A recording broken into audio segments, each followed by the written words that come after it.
here is that while we are on this subject, let us also agree very clearly that he may be a maverick, but his principles are very deeply rooted in the fundamental principles of India and its Indian constitution, fundamentals of decency, of secularism, and so on and so forth. One is actually going to grapple with two wonderful books.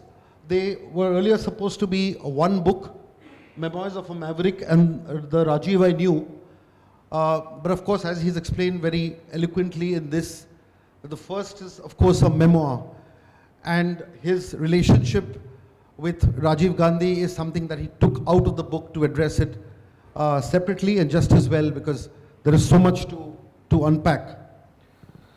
I'll start with one of his favorite songs called My Way.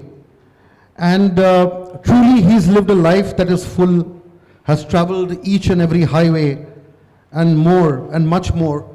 He did it his way. And before I ask him the first question, one little trivia which may interest people in Goa. He commenced writing his first book of the two at the Silver Sands Beach Shack in Kandulim.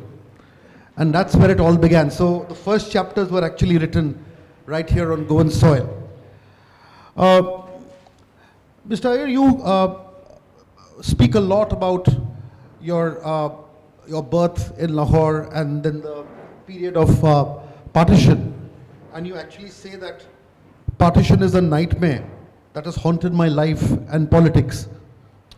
Over the years, how has this particular statement of yours played out? Well, I don't really have any personal memories of Lahore at the time of partition because my parents were more or less separated, and my mother came with her children to Shimla in 1946, and my father stayed on in Lahore, where he had gone in 1927 to escape anti-Brahmin persecution in Tamil Nadu. So he became a refugee twice in his life, once for reasons of caste, and the second time for reasons of religion. And that's made me a secularist and a secular fundamentalist all my life. I don't think he should have been treated that way. But as it turned out, my first acquaintance with Pakistan was literally on the day and precisely at the minute when the surrender documents were being signed in Dhaka on the 16th of December 71. For I was in the Foreign Service at that stage. I was in the Economic Division of the Ministry of External Affairs. And I was appointed the secretary of a very high-powered committee that was looking into emergency supplies to Bangladesh to enable them to take back their refugees.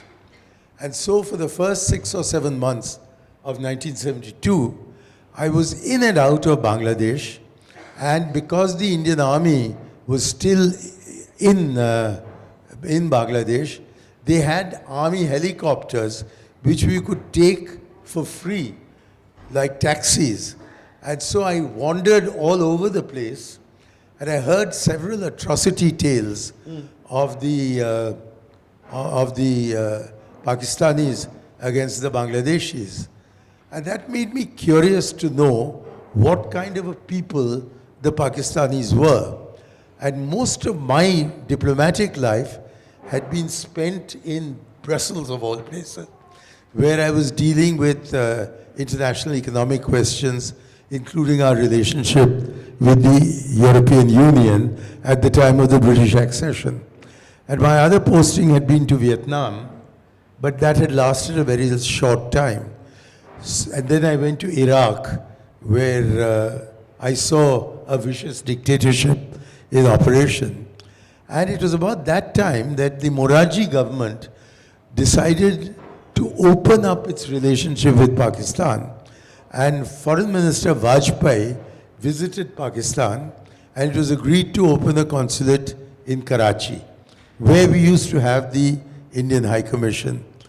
So I rather hoped I would be chosen as the Consul General for Karachi. But as I had spent only 2 years in Baghdad, I didn't think that would be possible. So you can imagine my joy when I got a telegram telling me I had been appointed as the first ever Consul General to Karachi. And I went there expecting a very vicious reception. I chose the post because it was going to be a challenging post. But when I got there, I found that I was pushing against an open door, because the kind of reception we received from the people of Pakistan, ranging from very important politicians, very, very important politicians, all those who had worked with Zulfikar Ali Bhutto. And it was the time when Bhutto was hanged. So one would have expected a lot of tension. But they were released, the politicians, after a while. The first thing they wanted to do was to meet with me and in fact make some very subversive suggestions. I also found that none of the other consuls, neither the British, nor the UK, nor the US, nor the Chinese, nor the Saudi Arabian, had a quarter, had even 10% of the access to everybody that I had. And also the consulate was a very popular destination because lakhs of Indian Mahajir, as they were called, the refugees from India, had settled in Karachi or in the Sindh area, in Hyderabad, Sindh, or in Sakka, and they had not met with their families for 13 years. So the demand was so great that I used to have I was able to issue a lakh of visas within 5 months. Indeed, in my 3 years, I issued 3 lakh visas. And the amazing thing is that the Indian police never complained of any one of these people having misused their visas. So I came to the conclusion that India, which was secular, had taken the right path, and Pakistan, which had thought that religion could be the basis of nationhood, had gone completely wrong because they didn't understand that ethnicity matters, that religion matters, that all the points that Mama Andia made yesterday about the Northeast, it applies to all of Southeast Asia. And so it was essential to remain a secular country if we were not to become Pakistan and if we were not to have the country divided. Tragically, I think now that unity in diversity is being defeated by the alternative principle. It's not the same principle. It's the alternative principle of unity through uniformity. That is simply not going to work. And our future will be the same as Pakistan's if we go down the path that Pakistan chose, which is to impose uniformity through one religion, Islam, which was the only reason they broke away from us. A lot of these values and principles seem to be rooted in your wonderful time at Wellams. In fact, that became a very nice melting pot of the entire country. And you also mentioned that you grew up when the dohas of Kabir and the anthems of Iqbal and Rabindra Sangeet were all a part of the whole milieu. And you go on to write that the idea of India as the inheritor of a broad, plural, multicultural, multi-religious civilization was all there and it stemmed. So, in the light of what you felt and what you wrote in your 80s now, and as you don't go into the twilight as yet, but you're still very active. But as you are growing older, how do you look back at this whole idea of India, which is perhaps not the same that you had? Well, until I was about 75 years old, all Indians were secular except for closet communalists. In the last 10 years, all Indians are communal except for closet secularists. That has been the radical transformation I have seen over my life. And when I regret what has happened to India, to my daughters, who are all now in their 40s, reaching their 50s, they say you were so lucky. You lived most of your life through a secular India, and we, at the peak of our careers, are facing the problems of living in a non-secular India. So that has been the transformation and made it imperative for me to write about secular fundamentalism.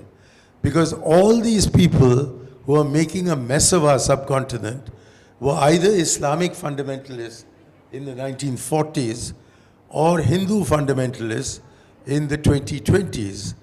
And the only answer to them is secular fundamentalism. That I am as secular, I am as fundamentalist in my secular beliefs as you are in your religious beliefs.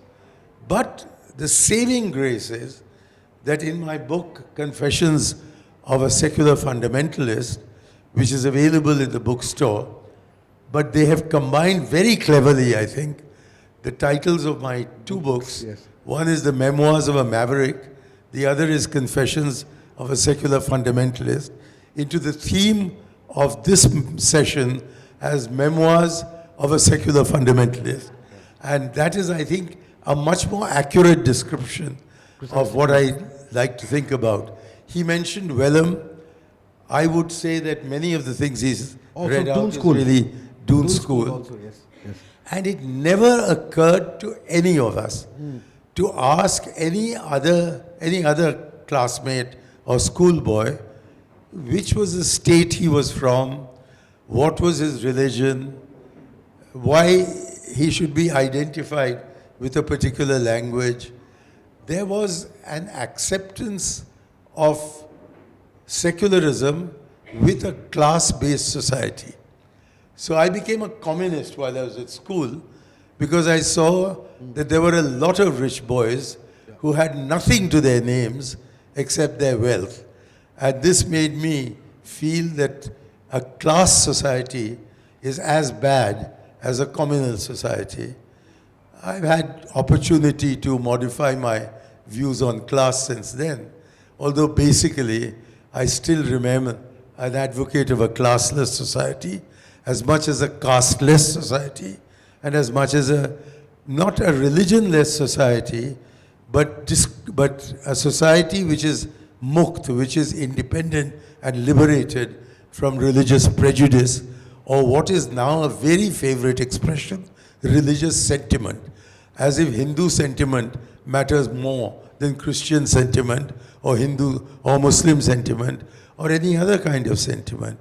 I mean, what is the difference between Khalistanis who talk of Sikh sentiments and the BJP that talks of Hindu sentiment? These are all personal sentiments, and the state must have no religion. That was demonstrated by Jawaharlal Nehru when I was 10 years old, when he refused permission to the President of India to attend the inauguration of the rebuilt Somnath temple.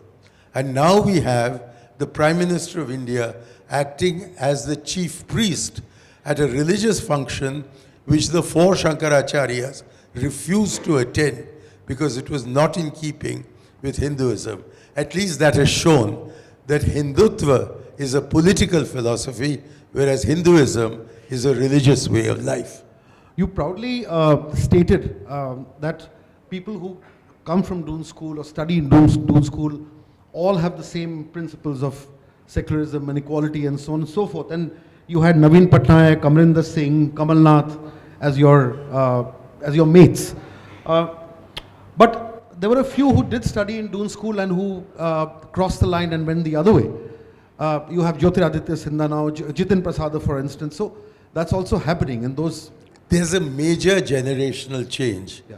I now find that the classmates whom I assumed to have been secular because they never expressed any view or any other view, now that we've formed a club called the Diamonds, because we've experienced the Diamond Jubilee of our passing the Senior Cambridge exam, I now find that at least 3 or 4 of them were closet communalists then.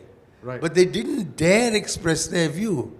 Whereas now, I find the current generation of Doon School boys, and when I say the current, I go back to the 90s, that from the 90s onwards, it has become fashionable to proclaim your Hindudom and to base your politics on your Hindudom, and that is why I fear for the future of the country, not because I am going to suffer the kind of Nazism that is in the works, but because I'm sure my children will have to face it. They already are. 2 of them have already come under the laser lights of the communalists. My eldest daughter went on fast in protest against building a temple on the debris of a deliberately demolished mosque. The result was that the president of my resident welfare association sent me a letter asking me to leave the colony. So, and my second daughter has a problem. She's the president from the age of 38 of the Center for Policy Research, which is probably India's leading think tank. That is being demolished, like the Babri Masjid was, by the same people who destroyed the Babri Masjid. So we are already as a family facing this. And one of my colleagues in the Foreign Service, a girl who stood first in her batch, and therefore I was a great admirer of hers, has actually asked me to go to Pakistan to live there, and to take my daughter with me. I never believed that the Foreign Service could contain elements like this. A lady who stood first in her batch back in 1969. But that is what we are reducing India to, and that is what we have to fight against. I'd also like to now dwell a little bit on your days in Pakistan, which you briefly mentioned, and the time you had there.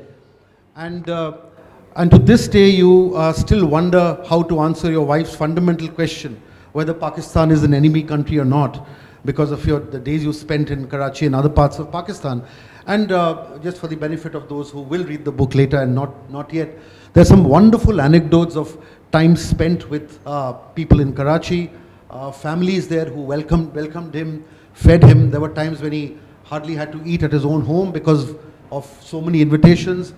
Then about his driver Sattar, who became his lifelong friend of sorts, and so on and so forth. And there are some lovely chapters there. I'll let him respond to this, and then I'm going to read a few lines from some of the passages that I read, which led me to ask this question, but over to you. Well, for me, the revelation came within the first hour of my reaching Karachi. I landed at the airport at about 1 o'clock, and must have been about 2:30 or 3 that I was in the office. Our whole building, which is a massive 3-story building, was being repaired because it had not been used for the better part of 13 years. That's after the 1965 war. And so all of us, from the driver to me, were in one room with one telephone between us. The telephone rang, and my clerk picked it up and announced to my astonishment that it was from the office of the Deputy Commissioner of Sakkar. Now, it's just not done for a civil servant to ring up the representative of a foreign country without going through his foreign office. So I was a bit intrigued about this call. I asked the clerk to give me the phone, and the man at the other end said that he was the liaison officer to a Hindu sant who had returned to Upper Sindh, a place called Sardbela, in order to give religious instruction to a rather large body of Hindus who live in Upper Sindh. That had been arranged by L.K. Advani the previous month. So that was the background. And he says, "Sir, I am the liaison officer to your Hindu sant." So I said, "Yes, what's the problem?" He says, "Sir, only you can save me. I have a big problem on my hands. I wanted to ask, what is your problem? You haven't told me. He said, my problem is that your Hindu son's Muslim murids want to meet him and get his blessings. So I said, yes. He says, sir, can you give me permission to do so? So my first job in Karachi was to give permission to the Muslim murids of a Hindu saint to meet him and take this Hindu saint's blessings. Now, if that was not a bouleversement, a reversal of everything I'd been taught about Pakistan, nothing could be. Then a few days later, I was invited to lunch, to dinner by a Pakistani friend. Sunit was with me. We got there and I had a rather taciturn gentleman sitting to my left. So to open conversation, I asked him a very banal question. I said, have you ever been to India? He said, yes, and then shut up. So to encourage him further, I said, oh, you've been to India, so where have you been? He said, Meerut, and then shut up. So I said, Meerut, and how long were you there? And he said, 3 years. At that point, I realized he was a prisoner of war. And so my face fell. And seeing my face fall, he said, would you and your wife come to dinner with us tomorrow night at the Sindh Club? They have an excellent port laid down in their cellar. But as a Muslim, I can't sign for it. But you can, but I'll pay the bill. And so we went and we had this dinner with him. And we were walking back home in the moonlight when Sunit, my wife, was sitting here. She turned to me and said, this is an enemy country, right? It's a question I didn't answer then. It remained reverberated in my mind for all my 3 years in Pakistan. And it's now 40 years or 42 years since we returned from Pakistan. In these 42 years, I've been back to Pakistan 40 times, at least. And I'm still to answer her question. If it is an enemy country, then why is it that I'm given such a warm welcome there, that my wife is given such a warm welcome, that our daughters, particularly the eldest one, who was about 6 or 7 years old when we left there, has such tremendous memories of Pakistani artists in their hundreds coming to my home. I was last week in Lahore and somebody said, I've come to your house in Karachi. I said, really? He said, you showed us Garam Hawa. I remember that. Yeah. But how could a man who's seen Garam Hawa in my house meet me not in Karachi but in Lahore, and that too nearly 50 years later, and remember as one of the treasured memories of his life that he saw Garam Hawa, which is of course a film about getting visas, in my home all those years ago. So I said in Karachi what I've said in the book, that our single biggest asset in Pakistan are the people of Pakistan, because they constitute a constituency for peace which is larger than any Indian constituency for peace. And this was distorted by ANI, another example of the Modi Godi, into saying that Pakistan is India's biggest asset, says Shankar Aiyar. And the result is that there are these lunatics, who get onto the social media and go on attacking one for what one has not said. I was trying to say that why do we, if we have disagreements with the government, why do we take it out of the people? The people want us. The governments may not.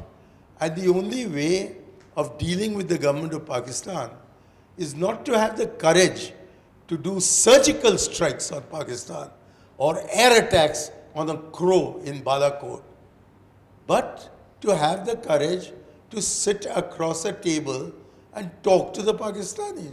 For 10 years, God bless you, for 10 years, we have not had the courage to sit across a table and talk to the Pakistanis.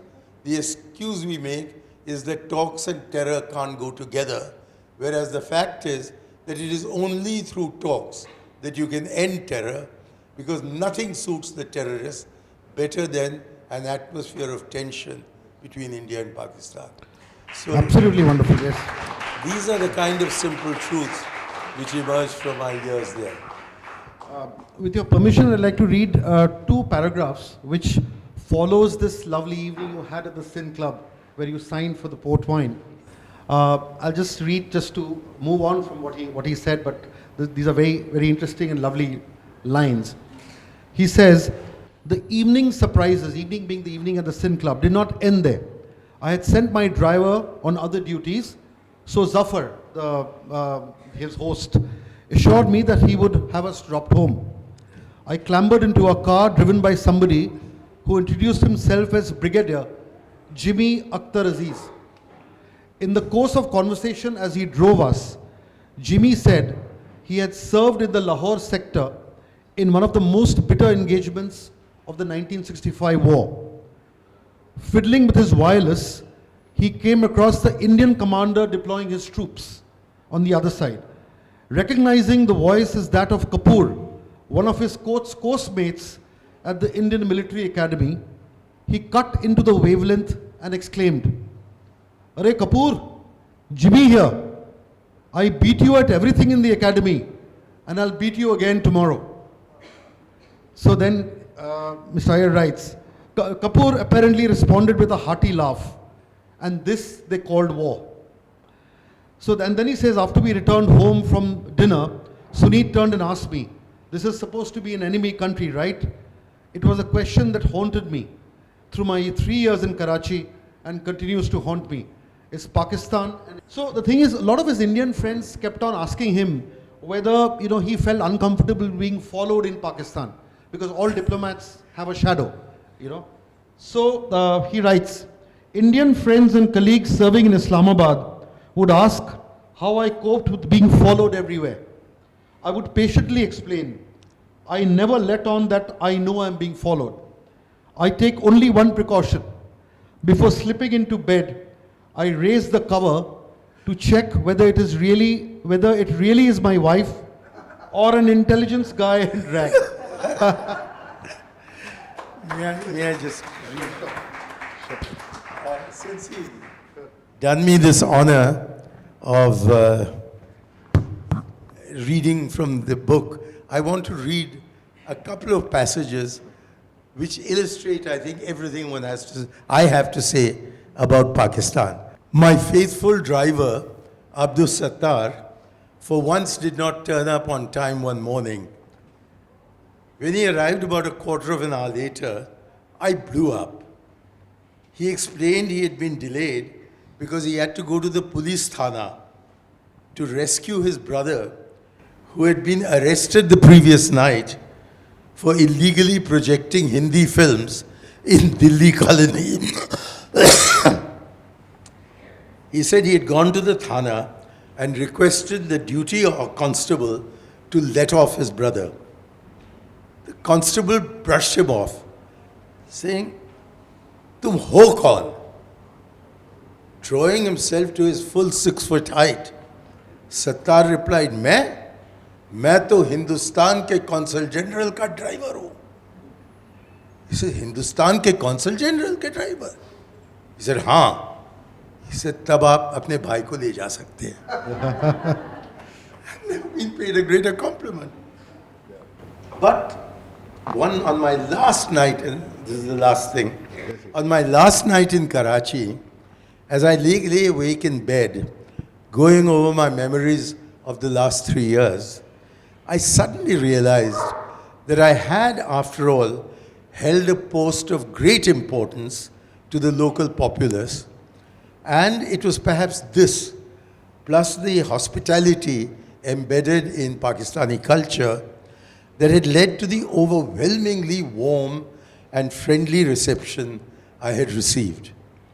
But what if the junior staff? Had their experience been different? So the next morning, after reaching my office for the very last time, I sent for the official who had flown into Karachi from London on the night of the same day as I had.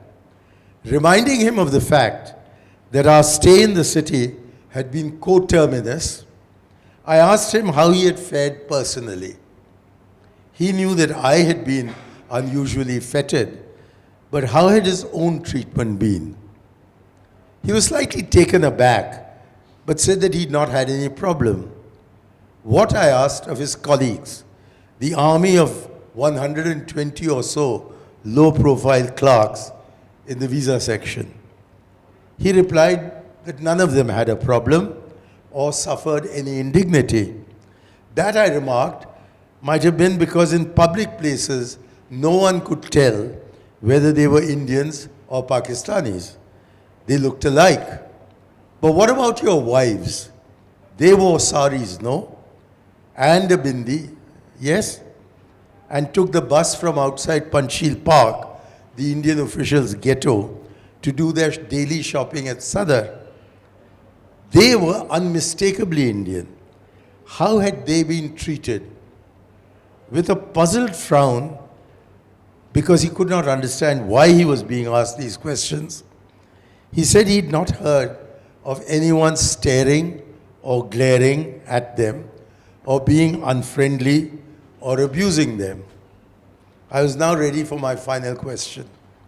Reassuring him once again that his answers must be honest and would not go beyond the two of us, I asked whether it was true that the Indian staff would invariably be offered discounts when they went shopping. He hesitated and then he nodded. Were they given these discounts because they were from the consulate or because they were Indian? Because, he said, we are regular customers and because we're from India. So I summed up.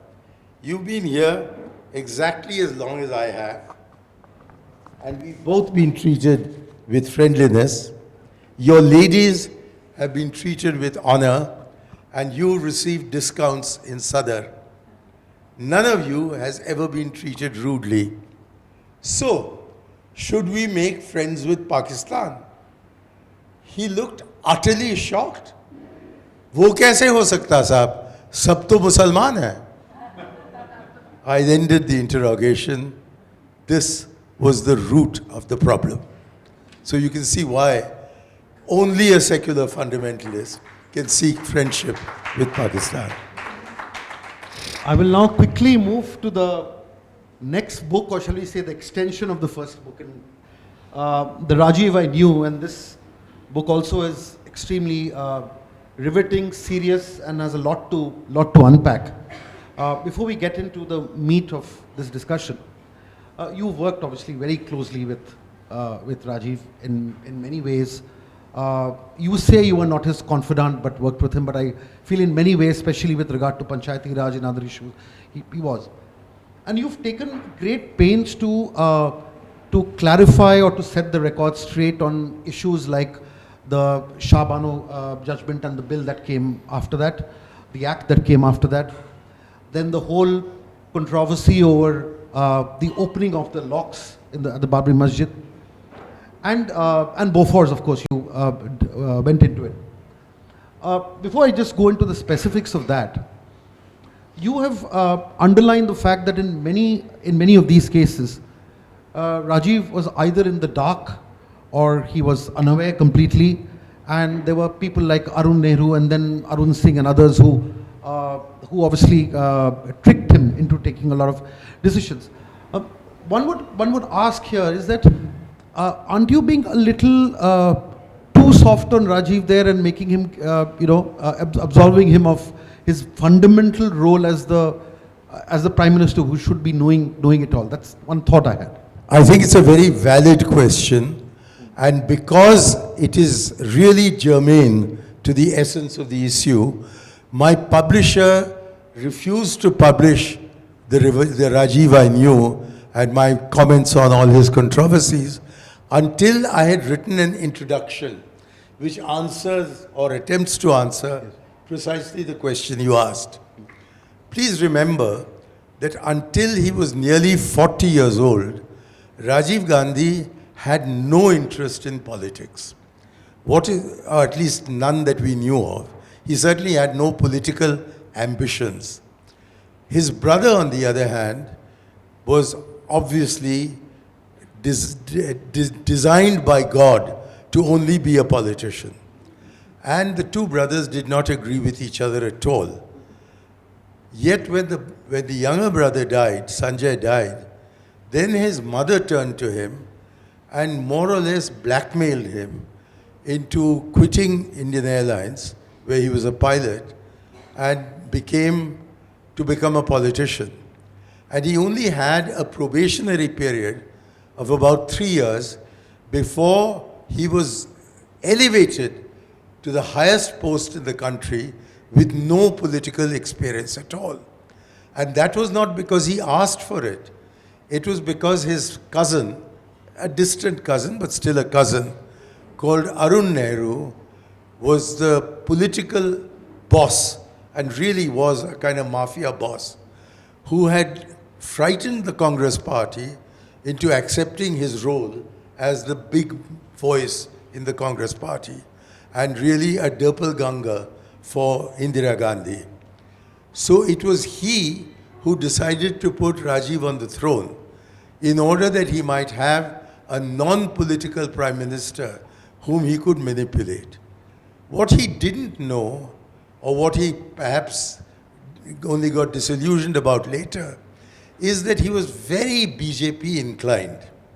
And he believed that it was only by trapping into the so-called Hindu vote that the Congress could assure itself of continuity, especially after the blowback and the setback that the Congress had had in the emergency. And it was he who picked up a totally local issue called the Ram Janmabhoomi. Perhaps the greatest Ram Bhakt we've ever had was Mahatma Gandhi. Did he ever mention the Ram Janmabhoomi? Until 1986, did most of you know that Ayodhya, a tiny little town, was located in Faizabad district? It's not an issue known to others, but because Arun Nehru had his schooling and then his college in Lucknow, he was very aware of a local issue a few kilometers away. But Rajiv, like the rest of us, was a secular human being. And had he been asked whether the lock should be opened, he'd have definitely said no. And so, Arun used the opportunity provided by the death of the Chief Minister of Uttar Pradesh to get another puppet called Veer Bahadur Singh elected as the Chief Minister. And that was in November 1985. And almost the first thing he did, Veer Bahadur Singh did, was to visit Ayodhya. And that's been brilliantly described by a Hindutvist called Devki Nandan Agarwal, whom I've quoted at great length. And they hatched a plan which was based on a technicality that had escaped all our attention. The locks had been put on in 1949 December, and nobody had questioned the locks till 1985 December, except for some VHP activists. Now it was pointed out that the locks were not put on by judicial order, but by executive order of the government. So since they were put on by executive order, they could be removed by executive order. And then the local sessions judge was leaned upon by the government to, it's got 5 minutes left, she says, is leaned upon by the government to reopen the case. And when they reopened it, the senior superintendent of police said the locks are not necessary to maintain law and order. And the district magistrate was called, and he said the locks are not necessary to maintain law and order. And therefore, the sessions judge in Faizabad immediately passed an order saying that even as the locks have been put on by executive order, I'm issuing a judicial decision to remove the locks. And because this was anticipated, there was a large gathering of Hindu pilgrims at the Babri Masjid who were then informed of this within 5 minutes. And anybody who's been in association with the Indian law will know that court orders are not carried out that quickly. They swarmed into the premises and the Babri Masjid problem was created. And had Rajiv been asked, he'd have definitely said no. But faced with this fait accompli, he was left with no alternative but to try and find a solution. And from 1986 till 1989, the issue simmered, but it did not rise to the top. In 1989, because of Bofors and because of other subjects for which I don't We don't have the time. time, So much to talk about. Yes. there was an atmosphere in which the Babri Masjid issue was brought to the fore, and instead of campaigning on his constructive achievements, of which there were numerous in the domestic sphere, including Panchayati Raj, constitutional Panchayati Raj, and his foreign policy initiatives, he was the only Indian Prime Minister in 30 years' time, and now that is more than 30 years since he went, in the 30 years to succeed. In other words, in the last 60 years, to visit both China and Pakistan on state visits. And he did both in exactly the same month of December 1988. The man was utterly remarkable in what he achieved, but all that got hidden with the Babri Masjid issue suddenly being converted into a national issue. And at that point, as I've said in my book, Rajiv Gandhi fumbled. He allowed himself to be dictated to by his colleagues who thought a soft Hindutva approach is the right one, and went against his own instincts, which were secular, to say that we'll do a Shilanyas on the undisputed area. But Bhutta Singh, the Home Minister, included a portion of the disputed area in the land which had been reserved for the Shilanyas, that is the foundation of the Ram Temple. And their strategy went wrong because the Hindus looked at the masjid and saw it was still standing and so voted against Rajiv, and the Muslims saw that he was building a temple and therefore they voted against him. And thus it was that his really brilliant political career was brought to a sudden end. So that is the tragic story of the Babri Masjid, which I've recounted in 5 minutes, but which is actually spread over about 60 or 70 pages yeah. in the book. A quick devil's advocate question, but one of my last questions. I'll weave all these questions quickly. One is, having said all that, how could the Prime Minister of the country be bereft of any information of so much going on, which would ultimately put him into so much I've trouble? just tried to make one thing clear to you, that so much was not going on. All that was going on was a conspiracy that involved going to the court and telling the court that the lock had not been put on by judicial order. Okay. That was all that was required. Right. And then getting the DM and the SSP to say that there is no law and order problem if you open the lock. And the lock then got opened. And that is what let the genie out of the bag and has resulted in the government we have today. But who could have foreseen? I don't think even Modi could have foreseen in 1986 that a simple physical act like opening the locks at a shrine where people would stand in front of the lock and worship Ram Lalla, they were doing that in huge numbers, would make such a big psychological difference. It changed India from being a secular country into becoming the communal country that India today is. And that could not have been foreseen, I suspect, by Lord Ram himself. I'll just take a minute more. You've described him, and very rightly so, as compassionate, diligent, upright, bold, truthful, and basically he was very, very decent, and so on and so forth. Now the thing is, what about his son Rahul? I mean, if he Arguably, he perhaps has the same values. But why has he not been as successful politically and string this party together? We are discussing my books. Yes. When I get around to writing my memoirs of Rahul Gandhi, I'll perhaps answer your question. But the fact is that whereas I knew Rajiv Gandhi really rather well and worked with him quite closely, I neither know Rahul nor have I worked with him closely. So it would be unfair to make a comparison between somebody whom I was deeply involved with and somebody with whom I've hardly at all been involved. I'll just end with a very small anecdote. When he was very young, he and his brother were taken to meet. He and his brother, of course, were very young. They were taken to meet Mahatma Gandhi, and Mahatma Gandhi sat them, both of them, on his lap. So Mahatma Gandhi, they went to meet Mahatma Gandhi, and he and his brother, and they were sitting on his lap.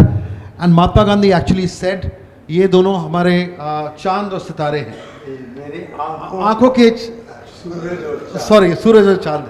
I had it here, but there was no time to read it. So the thing is, we'll end with this in the sense that a person who's sitting here heard that from the Mahatma could probably never go wrong. And I think the seeds of secularism, equality, and basic decency were sown right then. It was an absolute pleasure, though it was cut short and there was so much to unpack. But in these 40 minutes, I'm sure we've traversed a good path. Thank you all very much. Thank you.